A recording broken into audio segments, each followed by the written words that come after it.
Normally when somebody's got a Prohibition bottle, they probably, like, they find a case. Right. A wooden crate of it and shit. So there's always like 24 packs of those or whatever. It's not as rare, and you know what? It's not as good.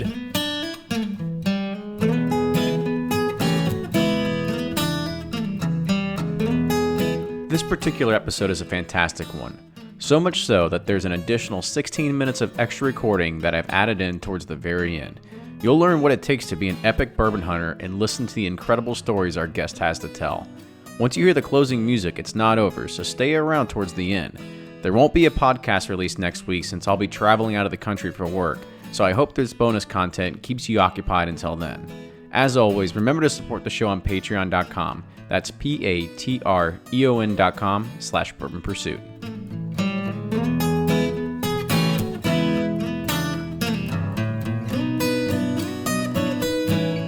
Welcome back to the episode of the Bourbon Pursuit podcast. Kenny and Ryan here, and this is a pretty special week because we are in Ryan's hometown. We're here in Bardstown for the Kentucky Bourbon Festival, and by doing all this, we saw a lot of big names popping up on the calendar of events, and I took it upon myself. I said, I'm just going to start emailing people and see who responds back, right? Because we've got so many icons in the industry that are coming here today, and this is one hell of a festival. Yeah, Bardstown Bourbon Fest, I've grown up around it, kind of took it for granted when I was a kid. It's just like, oh, another weekend. But now, it's become huge, and it's tons of cool events. We're going to one tonight called Whiskey Pig. Our guest is going to be a part of it, but really excited to talk to him and hear his story. I'd say most people probably know who he is, but it's Bill Thomas from Jack Rose's. He's a big whiskey collector, has one of the best bourbon bars, in the country, and I'm excited to hear his story. I think it might rival the world. Maybe not just the country, but maybe the world. And we'll definitely want to talk about that a little bit more. So let's go ahead and introduce our guest. So Bill Thomas, the owner of Jack Rose, welcome to the show today. Yeah, thank you for asking me. So let's learn a little bit more about you first, right? So kind of talk about your history and how you either got into the dining saloon business or had a love affair with bourbon and whiskey. Kind of give us your history. Well, I first got in the bar business back in the 90s. And during that period when we had the first bar open, we kind of wanted to create an American concept. And we were sitting around one day and we were shooting ideas, and we all realized that we were all drinking bourbon. There was 5 of us sitting in a room, and it was all different bourbons. And that just seems like the perfect umbrella for everything American. Right. So how did the idea about Jack Rose come about, or were there other things that you owned prior to that? Like, kind of give us some more in-depth pieces to it. Jack Rose came about because we needed shelf space. we had 2 whiskey bars named Bourbon, and they weren't big enough to house what we were doing. I mean, once you start diving into bourbon, you realize how many hundreds and thousands of expressions have been distilled over the last 120 years, really. And trying to focus on a place where you could have all of those bottles front and center for everyone to geek out over. And we're so geeky. I mean, we knew it was not only going to be, people love seeing the bottles, they love drinking the bottles. So the way we designed it was you can see every label from 3 or 4 feet away at the most.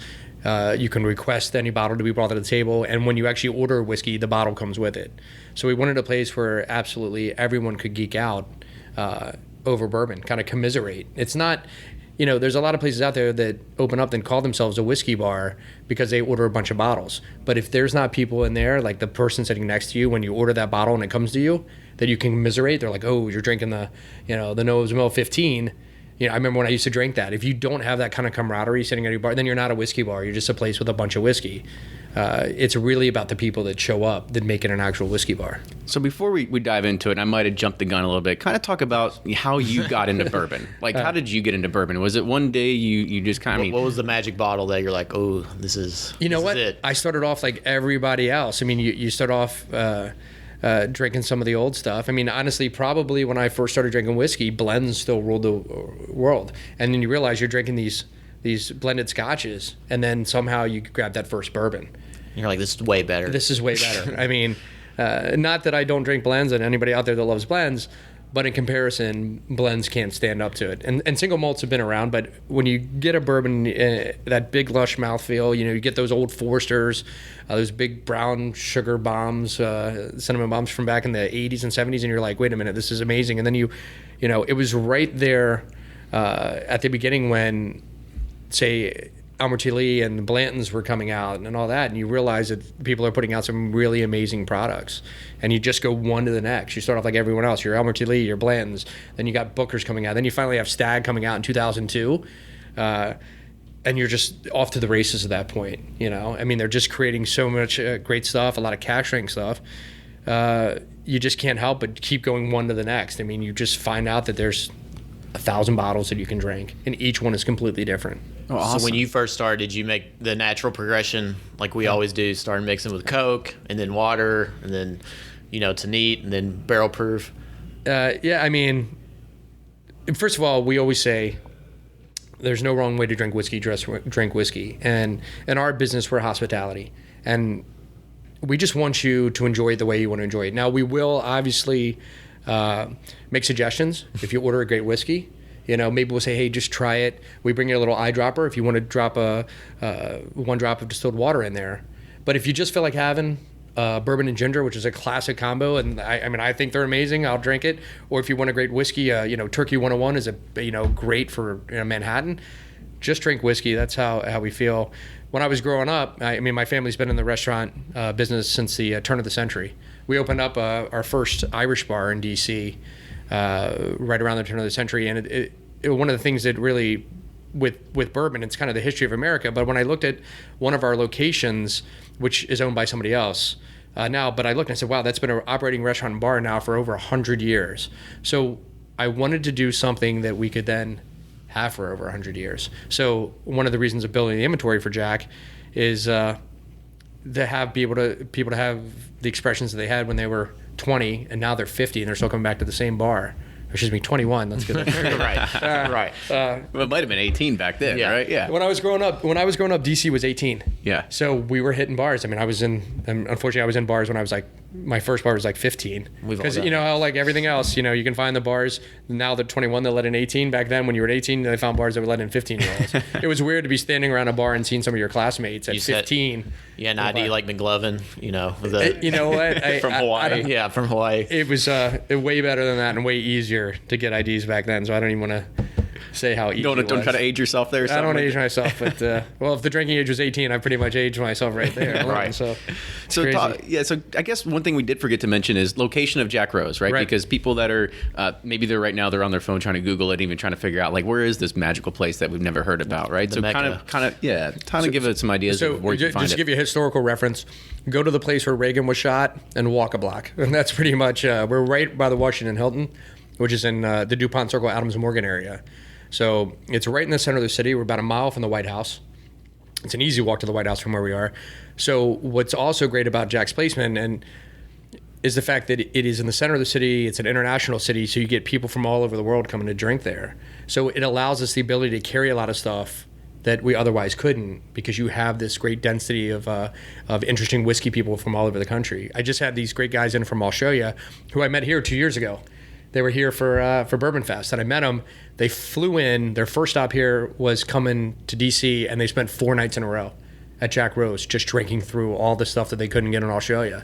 And then they were heading here next. That's awesome. So it's awesome. That's Jack Rose is a little bit of a mecca, but it's really about, like I said, now I get to hang out with people from Australia, and it's just such a collaboration of people coming through and just telling us about what they're doing there, or whiskeys they make in Tasmania. So it's great, but their bourbon is still their love. At the end of the day, bourbon has just traveled all around the world, and it really turns people into making, being great whiskey lovers. And in turn, then it inspires people to open up distilleries to kind of copy what we're doing. Like I'm a Kentuckian now. I never thought Kentucky would be the most important state in the union to me. You probably spent enough here where I don't know. I spend actually almost I'd say 2 months out of the year now in Kentucky, which is a lot to spend outside of where you live. So talk a little bit more, because I want to be able to say that I think it's without a doubt that a lot of bourbon bars across the country, they should be able to aspire to what is Jack Rose and their whiskey selection, everything like that. So kind of off the top of your head, I'm sure that the number's changing by the minute, but how many bottles of whiskey and bourbon do you guys have in inventory? We try to maintain, different expressions at one time. We try to maintain at least 2,700, which is where we are now. We keep trying to grow, but one of the things that stop us from growing is the fact that there's so many great whiskey drinkers out there, and it's impossible. We're selling about 10,000 bottles a year now of whiskey. So sourcing that many whiskeys is very difficult. So and growing the list.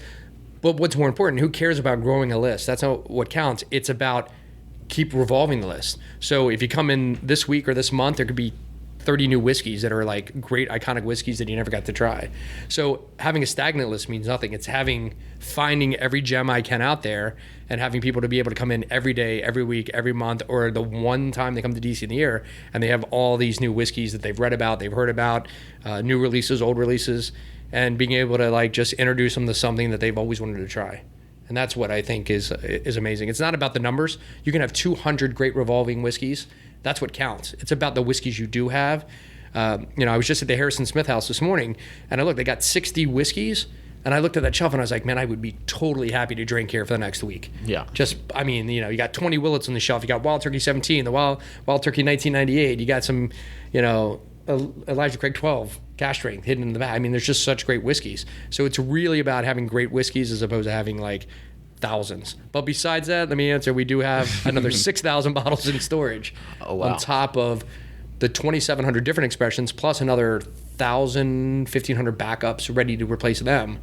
So, we just keep building and keep building and keep buying collections. I just bought whiskey right before you guys got here. So without giving out all your secrets, because I'm sure you want to hoard all these bottles yourself, right? But because it's getting definitely more competitive, to get these bottles. Yeah. So talk about where you are sourcing these bottles and kind of just, and how difficult it has become. It's definitely more competitive and difficult to get bottles, and the pricing keeps going up. And it's unfortunate because there's a lot of great whiskeys now that are getting higher and higher simply because people are collecting. First of all, whiskey's meant to be drunk. So if you're staring at that bottle on your shelf right now, you should drink it, because it will go bad over time. Or call you. Call me. Yeah. You know what? You can call me. I'll buy it, and then I'll have 50 people You'll to sell try it for a profit. Yeah. Yeah, I will. That's good. But we try to keep the prices at a reasonable level. I mean, the point is, you want people to be able to afford to drink whiskey, and kind of our mission right now. And recently, I mean, you just wake up one day and you realize, man, this is not over. This is going to keep going for years. The whiskey is on fire. It's never going to go back to the way it was in the 70s when it fell out of fashion. We're looking at global expansion of the product. We're looking at more and more people in the U.S. You're looking at a diversity of the amount of people that are drinking. It's not just, a typical drinker probably would be a white male at one point. Now it's all over the map. We have just as many women. We have different ethnic groups, different countries. I mean, everybody's into bourbon. And that's just going to keep the demand going higher and higher and the prices going higher and higher. So the mission is to buy everything you get your hands on now so you can have a reasonable priced inventory 20 years from now. So the days I read a little thing in the Washington Post about you found 9 bottles of Pappy for $130 or something. The days of that are long gone. Days of that. I tell you what, when the old Rip Van Winkle 15, which is now what as Pappy 15, back in the early 2000s when they discontinued that squat bottle 15, I was picking them up here in Bardstown and throughout Kentucky for like $22. In one place it was in a dump bin. They were just clearance. Let's get rid of this. And we bought a ton of that up. We were lucky enough to pull that. When I look back at my original whiskey lists back from the early 2000s, that was $9 for 2 ounces on Old Rip Van Winkle 15. And those of you who are listening, you're all whiskey heads. You know that's like you're probably right now going, God damn, that's like crazy. So it's amazing. But watching, trying to source whiskey. I mean, obviously we have a reputation for buying. We're fair. If you call me up, I'll try and give you a fair price. And anyone who tries, and there's guys out there that try and kind of, I don't want to say rip people off, but they send you these lowball offers, and I'm like, don't they know that Google is just like one click away? I mean, you do this thinking you're going to try and steal this bottle from someone. The best thing is put your best foot forward, give them a fair price on it, and buy it. So we get a lot of referrals. Somebody finds a bottle, then their friend finds a bottle or 5 bottles in their basement, and we get a phone call. So that's one great way. That's one way we still have a leg up on finding bottles that other people can't get. It's just because of our reputation in the market. Obviously, there's auction sites. I mean, you have the major auctions. Obviously, we all know Sotheby's and Christie's and stuff like that. They have auctions, but there's other smaller auction sites that you buy whiskey. Germany, Japan, eBay, overseas, all those different things. I just for my personal collection, I just got a bottle from Hong Kong the other day, and it was a chore to get it out of Hong Kong and get it here. But we do it. So we're just sourcing from anywhere, and just anybody who's got a list. Unfortunately, a lot of whiskey turns over when a family member passes away and collections go up for sale. But I'm sure that person, ultimately appreciates that the whiskeys are getting out there and getting drunk. I mean, obviously it was their passion, their love. So that's just going on to a new group of people. It's their passion, and that's what's great. I think a good question to ask even before, because we talked about sourcing these things and being able to bring them into the store, but there might be some owners out there that are kind of wondering, like, how the hell are they able to do this? So kind of explain the laws in D.C. and how you have that advantage. Because I live in the best city in the world. I live in the only federal city in the United States, and that means that, if you and a group of friends get together and you buy a barrel of whiskey somewhere and get a label made for it, it has to have federal label approval. And since we're a federal city, we only have federal label approval. There's no county or state. So once that's done, you get federal label approval. I can buy whiskey from anywhere in the United States. Any bottle that's ever been made has had federal label approval. I buy that, I fill out an application form, I pay an additional tax, it's on my shelf the next day. So whiskeys that I'm buying right now here today, when I leave this podcast, I will go buy whiskey and it'll be on the shelf on Monday when I get back at Jack. I camped out at Heaven Hill the other night. You asked me how I get whiskey? I put in the legwork. I went and camped out at Heaven Hill to get one of 25 bottle releases. I mean, it's not like it's I've got this magic of finding bottles. I just put in the legwork and I hustle, and we do what it takes to make sure that we get bottles. Because when people come to Jack Rose, they expect we're going to have it, the newest releases and the old vintages. So it takes a lot of legwork, a lot of time, and a lot of hustle. But I like the hustle. So what's easier to get now, the newer releases, or those older vintages? The older vintages to me are easier to get. They're more costly. Obviously, they're a lot more expensive. But getting this year's B-Tax, I mean, obviously the Sazerac I think has a really low yield, but the William LaRue Weller has 40% more yield this year, which is going to be great for all of us, except for the fact that there's expanding markets and more people are drinking it. So even though there's more, we probably still will have the same access or less than we had last year. But that's great. I mean, I want more people to drink whiskey. That's why we open whiskey bars. So I can't then say, I'm sad that I can't get as much. More people are drinking whiskey. I just want you to make more. That's all. Be careful what you wish for. Exactly. Exactly. So I'm sure you have your regular patrons that come and, have a drink after work or anything like that. Are a lot of the regular patrons, are those the ones that are wanting to explore a lot of older things? Or are they more or less wanting to get a chance to try all the newer things? What do you kind of see as a lot of the target of the people that come in there that are your kind of regular customers? Are they're really going for? Whether it's they learn it through a podcast, whether they learn it through a website, whiskey magazine, Whiskey Advocate, they keep on top of what's coming out new release wise. So they always want to try the new releases, but they generally would come in and ask the staff, what vintage bottle did you get? Just pour us what you think the best is. So there's a lot of trust that's been built up between the regular that come in and the staff. They know that we can't even keep up with the whiskey book because stuff's coming in every day. So the whiskey book, there could be 200 expressions that aren't on the book that have come in the last week and a half, 2 weeks. So when you have that kind of repeat business, you have to kind of build a rapport with the staff. They know what you're drinking, if you're a bourbon guy, if you're a Scotch guy. But it's that kind of interaction between the staff and the customer that keeps, I think, Jack successful. Just having those bottles, new and old. So out of the 6,000 bottle, plus bottles you have, there has to be a few that have just like stood out and you're like, oh man, I don't want to drink. I want to drink this, but I don't want to drink it because I don't want it to end. This bottle to end. You know what? Somebody asked me one time, what's the one bottle in all the bottles you have that you wouldn't drink? And I was like, you know what? It's not a matter of would or I wouldn't drink it. It's with who I would drink it. So most of the rare bottles that get opened at my house are when there's 6 whiskey guys that come over, and that's who you want to share it with. So whether it's a 1950s old Fitzgerald. I'm a big fan of the old Brown-Forman stuff. Obviously, that's taken a big jump, all the ND, the Taylors. But, bottles are just meant to be drunk, and I think it's just the company that you want to drink them with. And, sure. Obviously we're, there's been times when Jack Rose has been extremely, extremely busy, and whiskey guys have come in. I'm like, we're so busy that I actually walk down to my house and we drink. I'm sometimes the worst businessman. I take all these whiskey people that want to buy whiskey. I take them down to my house and we drink expensive whiskey for free. It's like it was the worst. I always tell the story when we opened up the first bourbon bar. Nobody was really into whiskey.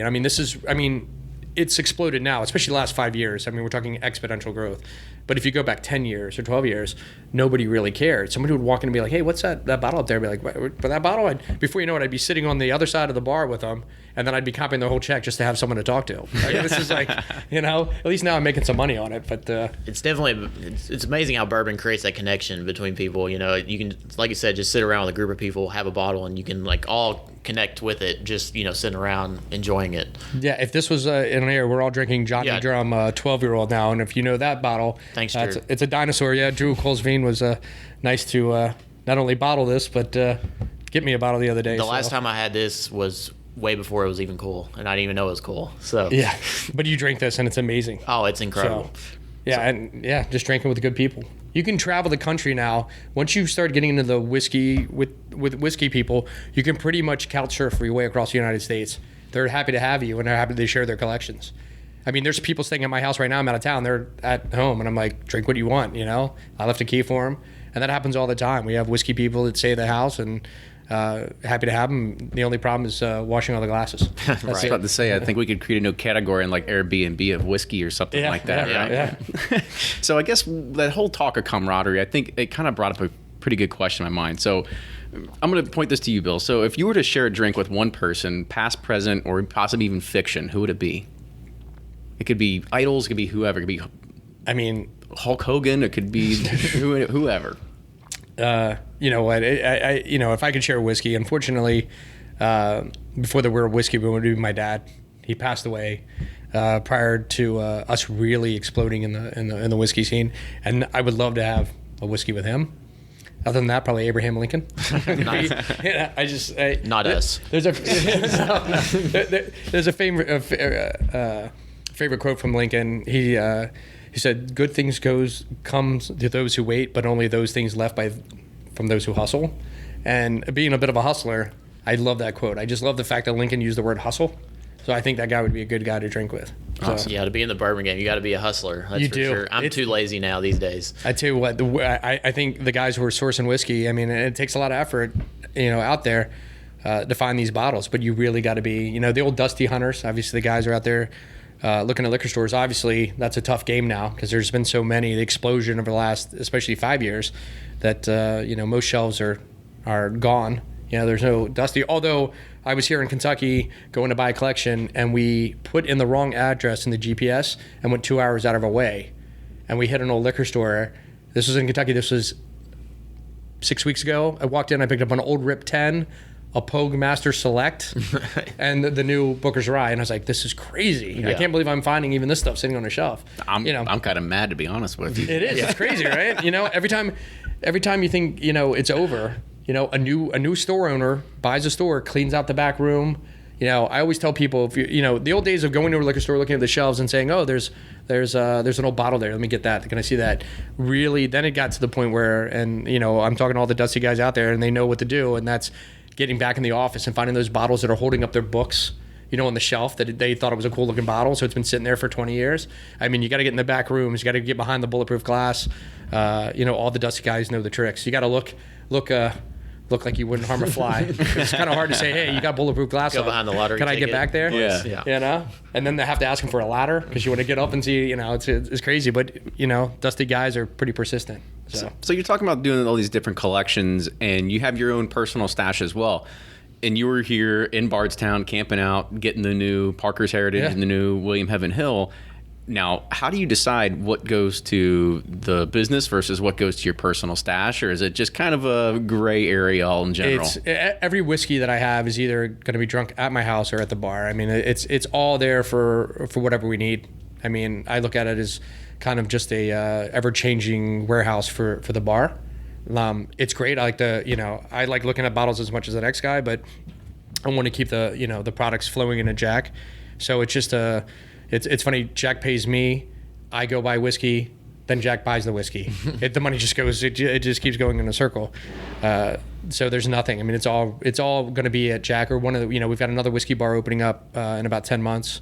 So we're going to need opening inventory, a couple thousand bottles there. So everything's ready to get out there. So at the very beginning, before we started recording this, you talked about doing private barrel picks. You talked about finding some of those barrels that even Ryan said, the ones that maybe be leaking a little bit. Kind of share a lot of some of these theories that you said you have on private barrel picks, and how do you go about convincing the master distiller to say, no, I want that barrel? You know, I mean, obviously, you know, when we first started doing barrel picks, it was back in the day when there was a lot of whiskey to be purchased, and they were open to it. I mean, obviously now some people have barrel programs. It's pretty static, but in the old days, walking into the distillery and just being like, hey, can we buy some barrels? They're like, yeah, that's great. You know, you might even get taken out to dinner. You know, now you walk in, they're like, we'll schedule in for a time. Maybe we'll sell you a barrel. It's you again, damn it. Yeah. In fact, back in the day, though, I will say this, you know, I tried to buy barrels from Heaven Hills for years, and every year they would take me into the boardroom, sit me down, and they would come up with a new polite way to say no. You know, they were the great Max and Harry. It's weird sitting with and Harry, who we lost last year, obviously, or has it been 2 years now? Time flies. But you know, my favorite story about Harry is they took me back in the room, and it's Max and it's Harry, and they're sitting there, and I'm like, hey, can I buy some barrels? And every year I'd be like, you know, this year I'm going to say I'll take 100, you know, whatever. I just kept up in the game. And they'd be like, you know what? No, but you can use some of our logo licensing and this and that. And every year, and then one year they gave me a big tub full of T-shirts, coffee, everything swag. They're like, we just can't do it this year, maybe next year. And so I'm hauling this big tub out to my car of all the stuff they gave me in the polite way. They said no. And Harry Shapiro comes running out to the car. He goes, hey, I need my tub back. But they're good businessmen. They make a lot of great whiskey. And you know, the great thing about them, just to be fair, is I did an article the other day, and they asked me some of the best values on the market. And they've been really good about keeping some of the prices down. The McKenna 10, I mean, one of the best, you know, Larceny. The Elijah Craig 12-year cash strength, I think, is one of the best affordable whiskeys out there. So, you know, they're pretty shrewd business guys, but they deliver a lot of great whiskey at an affordable price for the drinker, which is still great. A lot of places don't. It's hard to get your hands on stuff. They say they can always squeeze like a dime out of a penny. Is the saying about them? Yeah. They do a good job, but they make good whiskey. So, yeah, for sure. You know, think about, and I think for a lot of us, especially early on, Mike Miller at Delilah's in Chicago, myself, Linnell, who had Red Hook, the liquor store, we were all big barrel people. And we'd see each other. Tatsumi at Rogan's in Japan.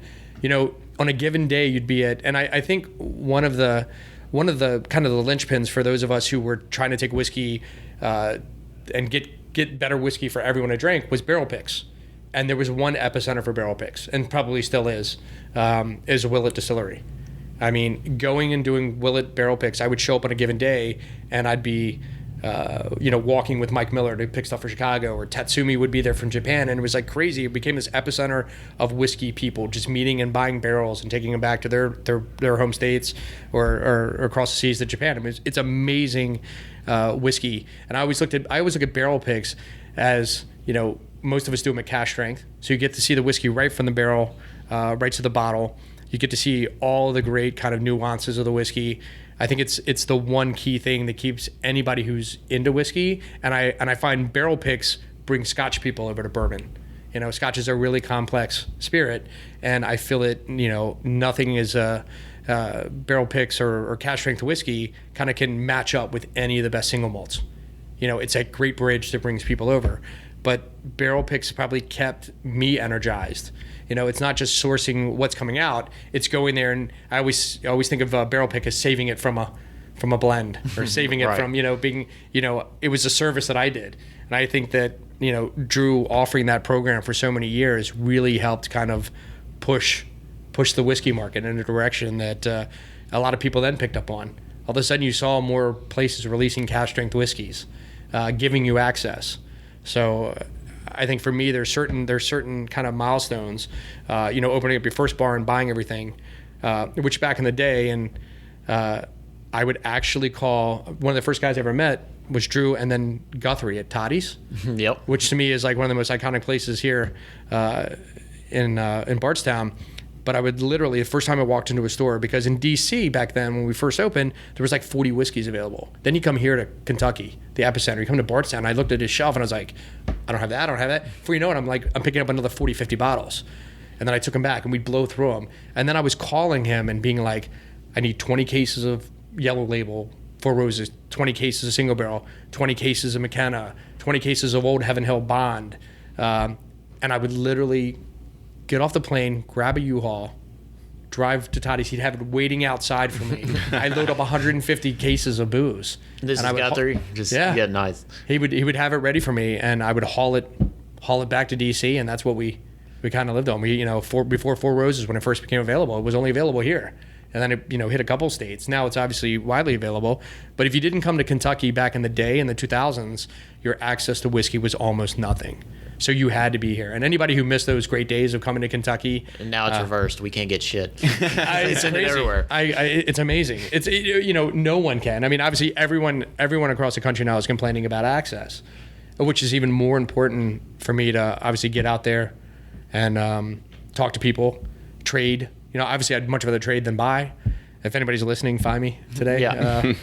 I'll trade Twitter handle. Yeah. So I guess that's a good question to bring up as well, because you have you have this connection with Drew. You've known him for a lot of years. You've got a crazy amount of Willetts at your establishment. How did you actually get connected with Drew in the very beginning? Was it just a phone call, or was it somebody else introducing you? Obviously there was one guy who's kind of the grandfather of barrel picks, hands down, and that's Doug Phillips. So I don't know if you guys know Doug, but he was the first one to reach out and do that 22-year-old rye, and that's what sparked this whole revolution of barrel picks. So, a friend of mine knew Doug, and I was like, well, that's a great idea. So let's go down and visit Drew. Let's go meet this guy. I think it was like a week before I was like, let's get on a plane and go see what we find out. And I met Drew, and I don't think he was married to Janelle yet, but here he is. We're at dinner, and I was like, I like to buy barrels. We're like, yeah, great, let's do this. It was like instantaneous. I got barrels to sell. And then I got back to DC, and I said, okay, I just bought 3 barrels of whiskey. That's a lot of whiskey for one thing. And I was like, what are we going to do with this? So my family started a distribution company. And so that's what's great about all those barrel picks is we used part of it for the bar, but the rest went out to every other bar and restaurant. And I think that's why DC scene kind of developed the way it is. And it's obviously a huge whiskey drinking town, but it's really a town that is big into Willetts, big into barrel picks, because we got them out to every bar and restaurant. We got them out to liquor stores. So part of every barrel was always going out to the public. And that's what I think just helped kind of build in DC. And we were, laying out that money back then. It was all the money in the world to buy a barrel, and those barrels right now, if I told you how much they cost, you'd be like, you'd laugh. Yeah. Those barrels were the price of one single bottle of like, a vintage whiskey now. Yeah. It was crazy to think of what the pricing was. And obviously we'd look for special barrels. We'd go into the Rick House and we'd be like, the one over there with all the bird shit on it, let's do that one. And my theory was anybody else who was doing barrel picks maybe was too lazy to want to put their hands on a dirty barrel, so we'd pick those barrels. When we first started barrel picks too, you didn't buy it by the bottle like you do today. You'd buy it by the barrel. So you'd taste the barrel if you liked it. You'd give it a shake. You'd be like, that one's pretty full. I'll take this barrel. So that's how we started. But then you started to learn barrel picks. We started to do some barrel picks where they were light barrels. And all of a sudden, every time we tried one of these barrels, it was like half full, that it, had a leak that was plugged at some point. The whiskey seemed to be really, really good. So then we started looking for barrels that were half filled all the time. We did one called Tobacco Road. Trying to think, we recently, one of the last barrel picks we did was Boardwalk, and they some of them yielded 40 bottles. Some yielded like maybe 80 when they should be yielding 160. And we always found that when we tried these barrels, they were just absolutely amazing. So that became a thing. And I recently started buying barrels of new make from all these different distilleries and having them stored at a distillery here in Kentucky. And I had them fill barrels partial way. I was about to say, I'm trying to recreate the magic. Are you going through and then just like poking holes in them? Like, it upped the cost. It's going to up the cost. We won't know for 5 years, 6 years whether it worked or not. But you know what? I plan to be in. We built Jack Rose. I keep saying that. If my kids wouldn't be interested, well, when I have kids, if they're not interested in running Jack Rose, then hopefully someone from the staff. Or someone's kid from the staff who's been working with us. You can call me. It'll be a meritocracy. I want to do a meritocracy. If you're into whiskey, then you get to run the show. So, we're trying to build an inventory and stockpile enough inventory for 100 years right now. And I thought about it the other day. I was like, oh, the 50th anniversary, that'd be great. And I was like, wait a minute, I won't be here for the 50th anniversary of this bar. But somebody will be. And they'll be drinking great Willetts, and they'll be drinking, great whiskey from all the distilleries. So I'm pretty geeked out thinking that, the kind of the legacy is for the whiskey drinker. I'll ask a question about your barrel picks, because we see a lot of barrel picks come out from Willett, and they've got these kind of crazy names. You talked about yours, Boardwalk. You got Doug Green Ink. You got Red Hook Rye. You've got all these things that have been out there. How do those names come to you? Well, it's funny because, obviously, Doug's Green Ink is because it was for Doug Phillips on the back. It's just written in green ink. So the kind of the Society of Whiskey Drinkers out there kind of dubbed it. Red Hook came out because her liquor store was in Red Hook, so it was a Red Hook Rye. We from day one started giving them names based on a feeling or something. In many ways, it's right after the Scotch Malt Whiskey Society in Scotland. They give things a name. It evokes an emotion. It reminds you of, one whiskey that they did put out was one called Cannabis, Limes, and Chocolate. That's pretty clear what you're getting out of that whiskey. But we would name whiskeys, based on if when we all drank it, if it had, we did one called Double Bean because it was it reminded me of like coffee beans and smoky beans and stuff like that. So we all had Double Bean. We did one called Time Out, because we found that this particular whiskey was really tight right out of the bottle, but if you gave it 30 minutes in a glass, it completely changed. So we named it Time Out to tell people, hey, take a break. In fact, we always recommend that you get another whiskey and then get that whiskey at the same time and let it sit for 30 minutes. So we wanted to pick a name that reminded people to do that. So Time Out. The Velvet Glove and Iron Fist were really good. One was a little more subtle than the other. They were 137 and 137.1 proof. So, just having them play against each other. We did one called First in War and First in Peace. We didn't get First in War because the barrel accidentally got dumped before we got it. So we ended up with just First in Peace. But that's it. We just wanted, sometimes Chocolato had a lot of chocolate notes. We did one called Montezuma because it had that kind of dark, unsweetened chocolate note. We did one called Cherry Bomb because it kind of reminded us of Stitzel, and we always thought Stitzel has a little bit of a cherry note to it, so it became Cherry Bomb. Sopressata, a salted ham. You just get this. If you get that kind of flavor from it, you just kind of come up with these names. And we sit around. I'd fly in. I'd buy. I'd get some barrel samples. We'd take them back to a controlled environment because everything tastes great in a rick. When you're in the rick house and you're trying busting open 20 barrels a day, you're looking to kind of get rid of the major flaws. And then you take what you think are your best ones, because ultimately you're going to get palate fatigue even if you're spinning. You take those back to a controlled environment and you try them again. And then you narrow those 20 samples down to say 3 barrels that you think are just absolutely amazing. So that's what we did. We were very, very conscious of trying to pick the best barrels. And there was times that we flew down, picked barrels, and then decided that none of them were good enough, for what we thought. The D.C. Willets, we just thought they weren't good enough. So we kept kind of just refining that kind of the whiskeys that we thought the other fellow whiskey people really geek out over and really love. So we put a lot of time and effort into each pick. And one day if the barrel program returns, because obviously Willett is so successful. They're producing so much whiskey now, and they, even their regular brands have just gone through the roof that, their focus is there. But, just getting back in the rick house, I was lucky enough to fly in a few weeks ago with Drew, and we picked the whiskeys for tonight. So we went through and we tried, 20 barrels, and we picked 3 barrels that people are going to enjoy tonight. And one's a 23-year-old. I think it's an 8-year-old rye or 10-year-old rye. These are going to be phenomenal whiskeys. And it's just going back to that nostalgia of going in there, cracking open whiskeys and picking the best ones. Awesome. Well, we're looking forward to that. So I've got one last question for you so we can wrap it up. And, through this whole podcast, we've been talking to you, and we can tell that your passion is there, right? And you've been doing this for close to almost 2 decades now of hustling and building your bars and making them what they are today, and seeing through the ups and downs of the whiskey industry. Does there ever come a point where you feel like you've gotten burnt out, or do you just, or how do you get over that hump? No, I never feel burnt out about whiskey. I just feel like, except after drinking it, all night, for till 4 a.m. It gets away from you sometimes. But it's really right now. It's just, is there enough time to build the collection? It's just trying to keep making it better. and once again, really sourcing it at a price that then people can enjoy. So right now, the stress always comes in: do we have enough? Can we get enough to keep offering it? And that's the pressure it's on right now. I don't think it's not a burnout. I just put a lot of pressure on trying to find, the great whiskeys that are coming out today, which, we look at now is there's a ton of whiskey that gets produced, but which ones are the ones that you're going to want to drink in 5 years? There's a lot of whiskeys. We always say, I'm sure the distillers follow this. It's not getting them to buy the first bottle. It's getting them to buy the second bottle.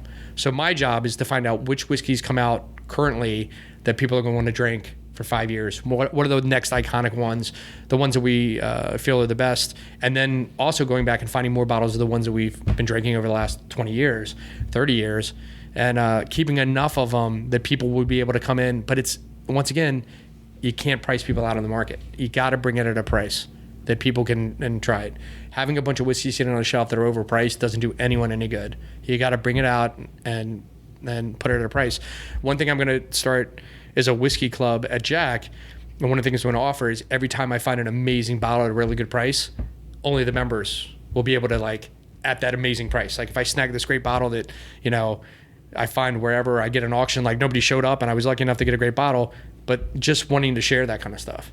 So I don't know. That's really the hustle.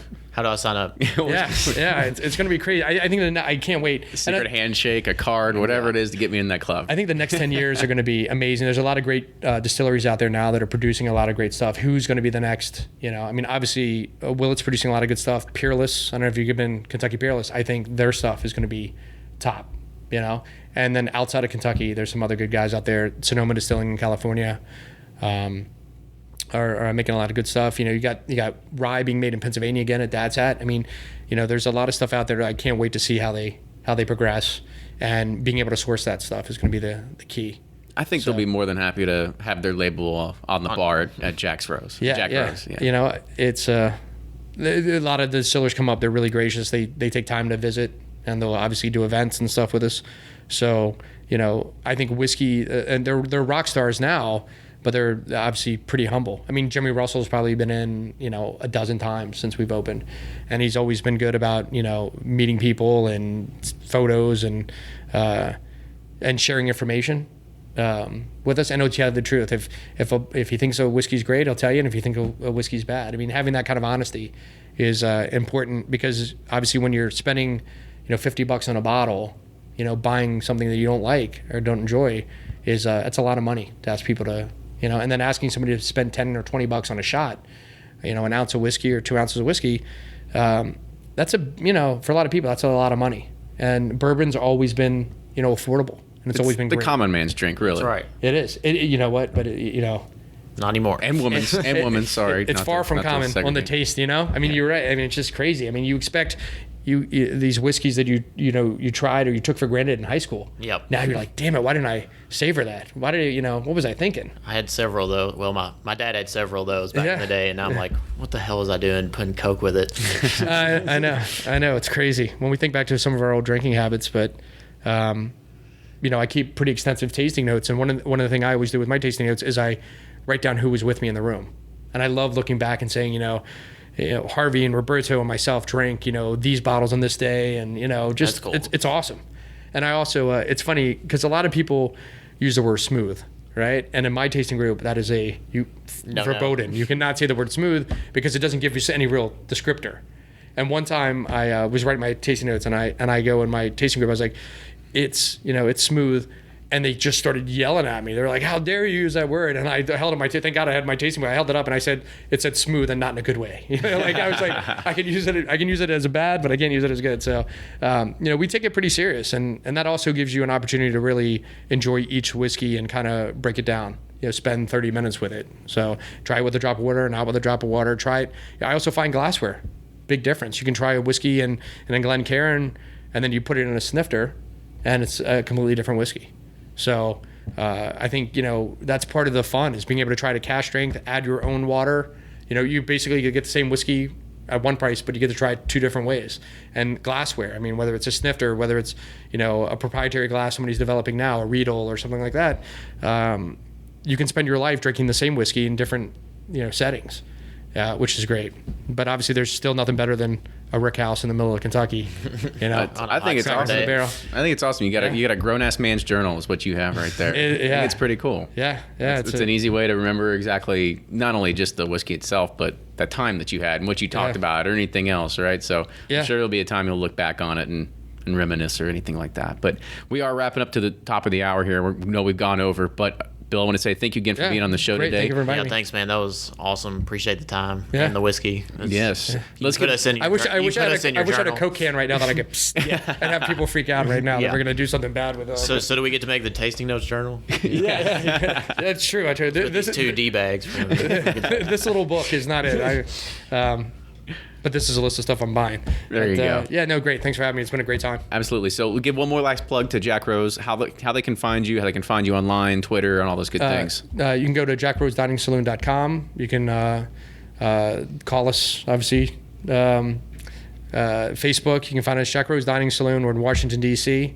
If you got any whiskey to sell, it's call me on my cell, 202-262-5637, and we'll make a deal. Thanks. Awesome. That's a first. There you go. Somebody giving out their phone number, right? Yeah, cell phone. Call me anytime. And I believe Twitter's Jack Rose DC. Jack Rose in DC. So there you go. So you can follow them on Twitter. Make sure you follow us on Twitter at Bourbon Pursuit, Facebook Bourbon Pursuit, Instagram Bourbon Pursuit. Also support the show if you like what you hear. Patreon.com, patreon.com/Bourbon Pursuit. Yep. And any show suggestions, feedback, we always like to hear, suggestions from our fans. So I appreciate you all listening, and we'll see you next time. The next 16 minutes is bonus audio from sitting around and casually talking to Bill Thomas while drinking Johnny Drum 12 Year. There's even more bonus audio that you can only hear by supporting us on Patreon. This is a labor of love for us, and your pledges help keep us motivated. Plus, you get some pretty cool stuff in return, like bourbon samples, koozies, stickers, and some t-shirts are going to be coming down as well. Patreon.com, that's patreon.com/Bourbon Pursuit. So enjoy this bonus audio. All right, thanks. Nice job. Cheers. Oh, good deal. Cheers. Thanks. Awesome. Here we Thanks go. for having me. You're out? You weren't talking, so you just kept drinking, right? Exactly. He was enjoying. That was great. That was awesome. No, it was awesome. It was a lot of fun. Thank you. Yeah, not a problem. Thank you for taking the time of doing this. Yeah, there's nothing I enjoy more than talking about whiskey. So. Yeah. Too. I mean, people. I'm not going to say no. There you go. Exactly. I can't tell you. Probably the only time in my life I'll be able to try this until I come back to make my way to DC. Yeah, I can't remember the last time I drank Johnny Drum 12. You know? When Drew I had said the that, you were 15. I had some 15 at Drew's like a year ago. 15 was one of my all-time favorites, Yeah. man. Love that one. You know, because we distribute Willet in Washington D.C. So I was the first salesman there, and Johnny Drum 15, all the vintage rye 17, 20, like just stacks of cases in the warehouse back in the day. And the vintages I couldn't sell to save my life. Nobody wanted the vintage. And we'd have 5 different barrel picks in there. It was amazing back in the day, but it's crazy. It's hindsight. What are you gonna do, right? Yeah. I was lucky enough that I did do a lot of buying. Yeah. So we stockpiled it pretty good. Then. Yeah. I mean, a lot of the bottles that we still have, I still have original cases of, the cardboard cases half filled of Drum 15 Right. and stuff, but, which is obviously why we're able to keep the prices down a little bit. Oh, because you bought them for $4 a bottle back then, or something like that. Yeah. It's crazy.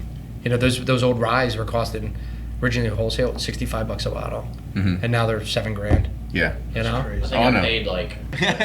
When I first started hunting, I went into one liquor store over in Northeast DC and bought probably 2 cases of Rebel Yell just sitting on the shelf, old Stitzel strip seals. Granddad. The funny thing about Granddad 86s, I didn't buy those. I only liked the bond. I would leave the Granddad 86s on the shelf and take all the bonds. I would leave the old Forster 86s, all of that, and I would only take the bonded stuff when I was hunting. That's all I wanted to drink. So. Even a couple of years ago too, you were like, that's delicious. Yeah, I know. I'm still I'm a guy. I get a little. And so I was in New York, and Jimmy and I were staying on the same floor and on the elevator. And I said, Jimmy, I saw a bottle. Somebody had sent me a photo of Wild Turkey Rye, and then in the back it says Made in Maryland. I was like, is that legit? And he's like, yeah. He goes, back then nobody would drink Kentucky Rye. It had to be from Maryland. So I had to source it from Maryland and put Wild Turkey on it. That's like the Pikesville, right? Yeah. It used to be made in Maryland, right? Yeah. The Heaven Hill stuff. Yeah, Pikesville, Baltimore Pure Rye Mount Vernon rye, but Maryland, Pennsylvania were the rye meccas. Yeah. So I finally just got 2 bottles of it. I've been trying to. Somebody wanted to they wanted me to trade a Velvet Glove or an Iron Fist for it. Yeah, it's a tough And I was like, one. that was a tough one to get. And then a guy called me the other day and he had 4 of them, and he let me buy 2 of them. So I finally got the Wild Turkey rye. I'm There you pretty go. excited. But it's just Baltimore Pure rye in a different package. But still, just the fact that it's Wild Turkey in Maryland to me is like insane. Because you were born in Maryland. Yeah. Like, yeah. Yeah, I just had to have that bottle. That was one of my holy grail bottles for sure. And that other one I just got, that 35 Stitzel. Did you see that? No. You seen that? No. Where's I that? gotta, Here it is. oh, it's on your. It is sickening good. Or no, That's I don't know right, if it's 'cause sickening good. It's I sickening. remember somebody saying you were at Whiskey Live. I was actually at Whiskey Live, but I didn't get a chance to meet you. I met Jared when I was there. Yeah, I was back in a VIP. They had me back in a VIP That's room. right. That's a My media I just picked credentials that up didn't the get me other day. back there, so It's a 30, yeah. 35 to 42. I was. Oh, I did see that on Instagram. Yeah, that's cool. That was. I was looking. I didn't know any. Yeah, I was just out in the That's the awesome. commoners I area. didn't. I didn't know any 35s existed. Jesus Christ. Because they were only open. Remember, they opened Derby Day 1935. So I said, well, how much did they really produce in that? That was any good? Maybe they dumped. I don't know. Because I had a 30. I have 2 36s that I bought at auction years ago, and I was like, well, maybe there's no 35s. So maybe this is the first year Stitzel. And then Sean Brock was over at Julian's house like about 2 years ago. He was in that, and he goes. That he saw that Julian had a 35. So then I knew they existed. Right. Which bugged the shit out of me. And you were, because I don't have I one. don't have a 35. I'll go find it. So then I found it, and then God, you guys are like crazy, like the master like baseball card collectors. You guys have like everything. Well, I got out about there. 12,000 cards. If you want them, No, I'm good. I'm good. I'm good. You want to buy them? for bourbon. Yeah. I will trade. Yeah, I would 1 good bottle of bourbon. You can have all 12,000. So, but Better be tops. and then so when I posted this, a guy sent me that he had a 35 as well. So we know that there's at least 3 35s out there now. Wow. No, he sent me the photo. Oh, he did. Yeah, he sent me the photo of it. It was Perry was around for that. If Perry was, I have no idea. it was an old. I think it was an old Fitzgerald. It was a squat bottle, 35. Wow. So, and then that was these were the other bottles that I bought in the collection. One of them's an old Hennessy, back in the 40s or something like that, and a pepper. But the president of Hennessy was in the other night from France. He was in, and I had this Hennessy and I had this little tiny Hennessy from the turn of the century, like a little half pint. And we put him up on display, obviously for the dinner. He was hosting a dinner, Jack, and he saw it and he's like, "Can I see that?" And he pulled it over and he's like laughing. He's like, to his lackey, he's like, "Take photos." He goes, and it's like a really thick French accent. He goes, "I have 3.5 miles of archive," and he goes, "I've never seen this." Wow. So he took a photo over to have this guy do research and see why they don't have a bottle of it, I guess. So maybe I can swap it for a trip to Yeah. to France. France. Yeah. You know? Hey. Yeah, man. I would have Worth no it. problem. That's so that 35 Stitzel I showed you. That guy bought it. He's like a 4th generation electrician in the Washington D.C. area, and his father and his partner used to give away those bottles and the James E. Peppers as Christmas gifts to all their clients and stuff like that. So they had cases and cases of this stuff. And when his dad had already passed away, but when his business partner passed away, he bought the contents of the guy's house and his car and just bought the whole house. So all this whiskey. So he called an auctioneer. This is the late 70s. He called an auctioneer and said, "I got all this whiskey. Would you be interested in auctioning it off?" And it was the 35 cent. And they go, "Nah, it's only worth exactly what whatever they bought it off the shelf at, because it was the 70s. Nobody gave a shit about Right. it. So he took it to the dump.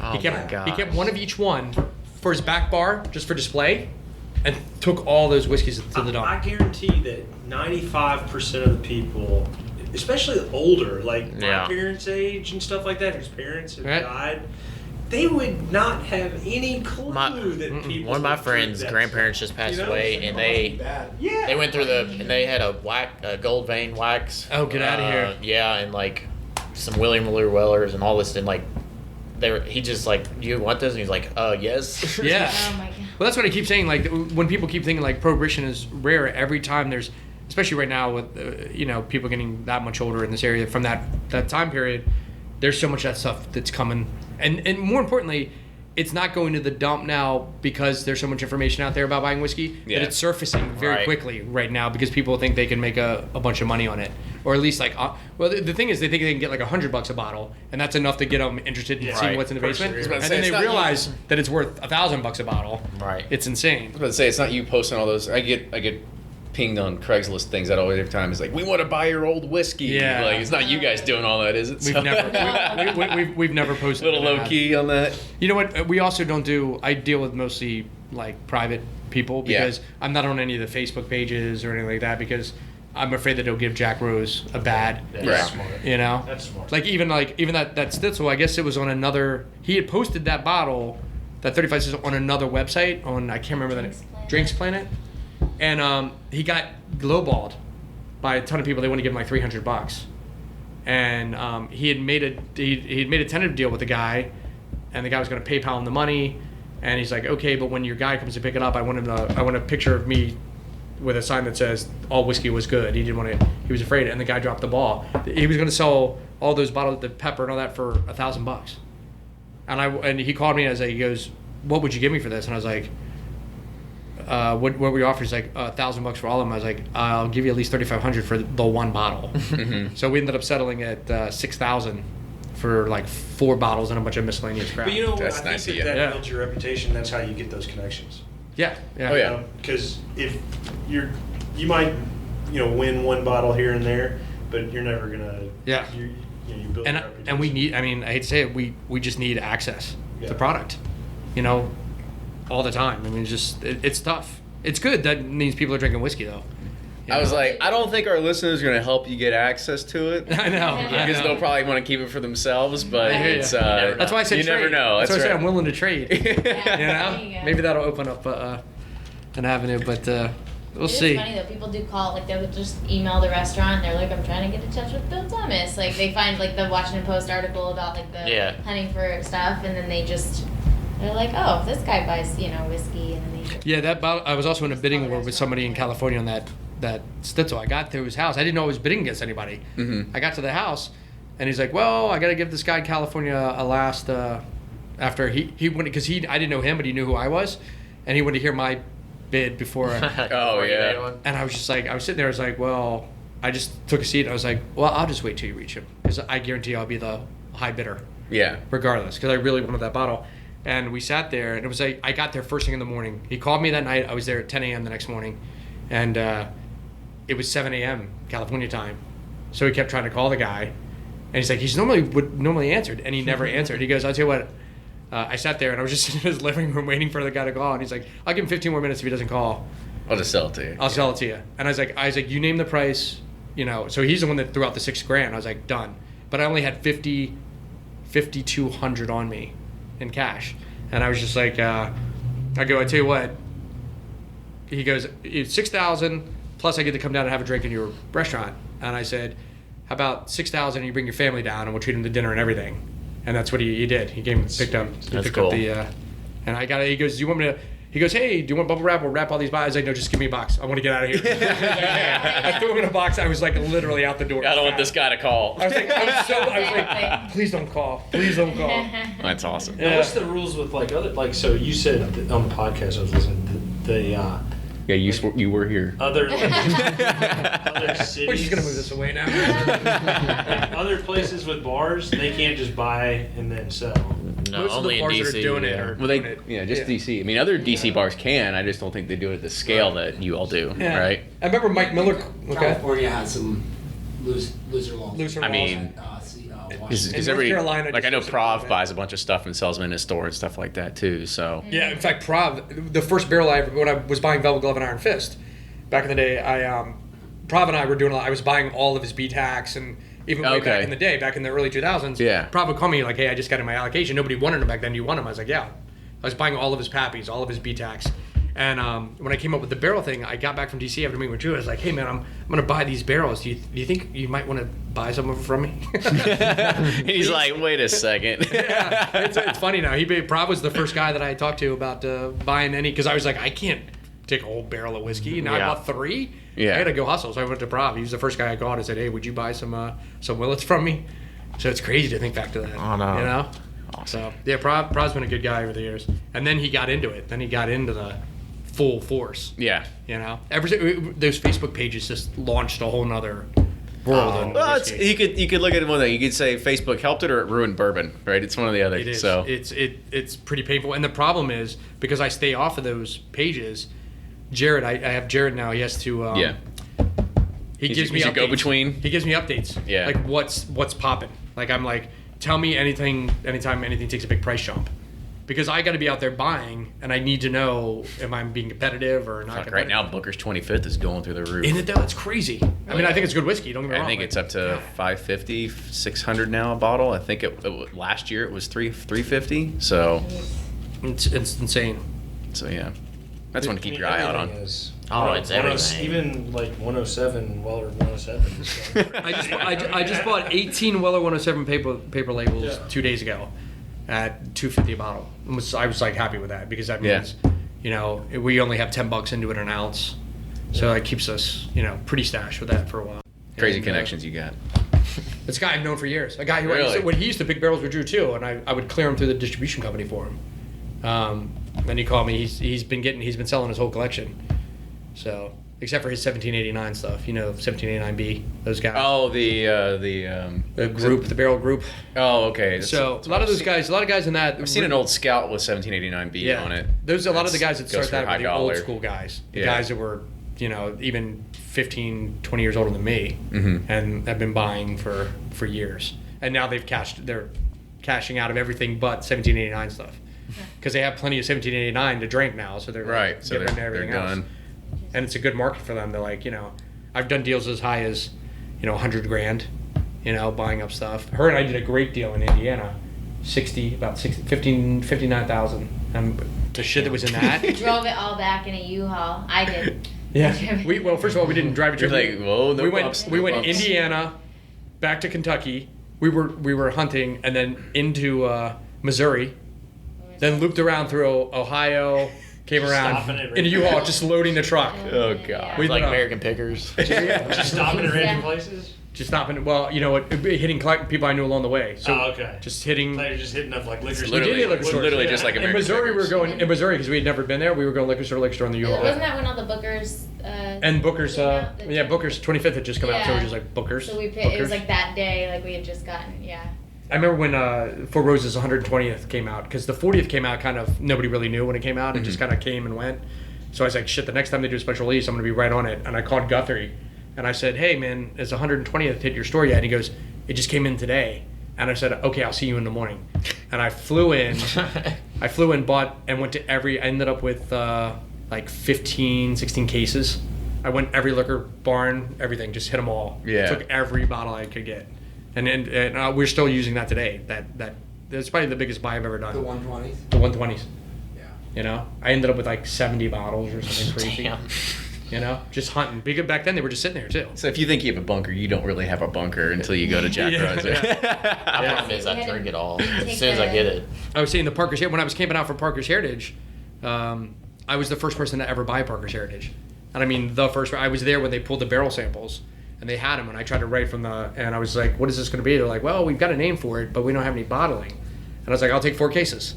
And they were like, yeah, but we don't You're have talking any. about the 27-year like PHC one? Is No, that what you're talking about? no. Or this year's. The PHC one was released 2.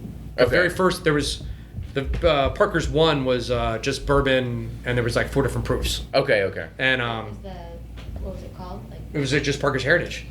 It wasn't the cognac, it wasn't the 27th Right. golden anniversary. Those are the first, and Parker's wheat. It was the very first one, so it was just called Parker's Heritage, no finish. And Lynn, who ran the gift shop or ran the Heritage Center, she said, "Okay, you know what I'll do? I'll just charge you for them now. We know what we're going to charge for them, and I'll drive them to you when I come up to see my family in Annapolis for Thanksgiving." And then she called me. She's like, "I can't make it. I'm not coming up for Thanksgiving." I was like, "Shit! I was going to be the first person to ever have it. Now I'm going to be." So I had to buy it from the distributor. So I bought like 4 cases from the distributor because you could actually do that back then. Mm-hmm. And then like months later, she drove me up. So I still have 4 cases of Parker's 1 Wow. from just because of that stupid mistake of her not making it. Right. Yeah. You know? it is the best Lucky. mistake. Best mistake ever. But, because if not, I would have never ordered it from the distributor. Right. So that was the luckiest. This podcast of Bourbon Pursuit is in partnership with thewhiskeywash.com, a lifestyle website for news and reviews for people who like whiskey, and for those who think a life without whiskey has no style, thewhiskeywash.com.